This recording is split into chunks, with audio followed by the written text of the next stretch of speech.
কোনো রকম চিন্তা নাই, প্রয়োজন পড়লেই ফোন করুন।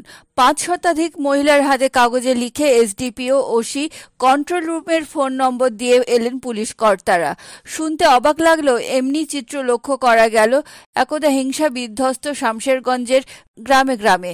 মঙ্গলবার শামশেরগঞ্জ থানার আইসি সুব্রত ঘোষের নেতৃত্বে শামশেরগঞ্জের বেদবোনা সহ একাধিক গ্রামে মহিলাদের সঙ্গে মিট করেন মহিলা পুলিশ কর্মীরা। উইনার্স টিমের নেতৃত্বে মহিলা পুলিশ কর্মীদের একটি প্রতিনিধি দল মানুষের দ্বারে দ্বারে যান।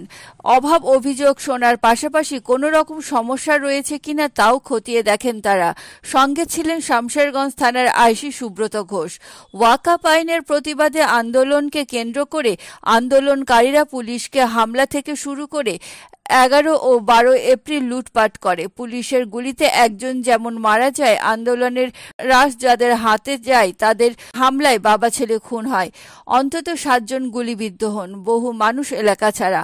মহিলাদের হাতে এদিন এসডিপিও ওসি সহ সমস্ত পুলিশ আধিকারিকদের যোগাযোগ নম্বর তুলে দেওয়া হয়।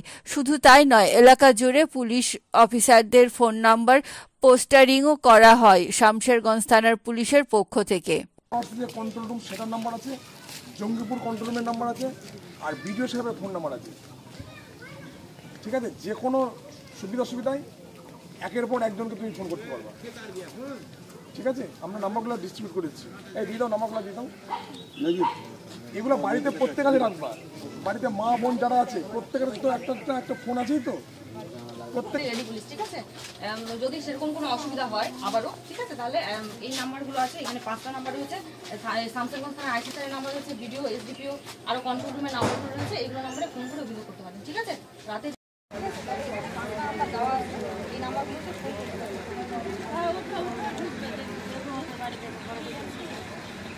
সঙ্গে সঙ্গে এইসব নাম্বারে কল করবা।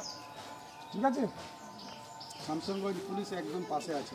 পরিস্থিতি অনেকটা স্বাভাবিক হয়েছে, ভয়ের কিছু নেই। ঠিক আছে, আর যদি কোথাও কোনোভাবে অসুবিধা হয়, দিনে রাতে যখনই এখানে কয়েকটা নাম্বার আছে, এই নাম্বারে ফোন করে অভিযোগ করতে পারেন। ঠিক আছে, এই নাম্বারে ফোন করে জানাবেন, তাহলে সবাইকে একটু নাম্বারটা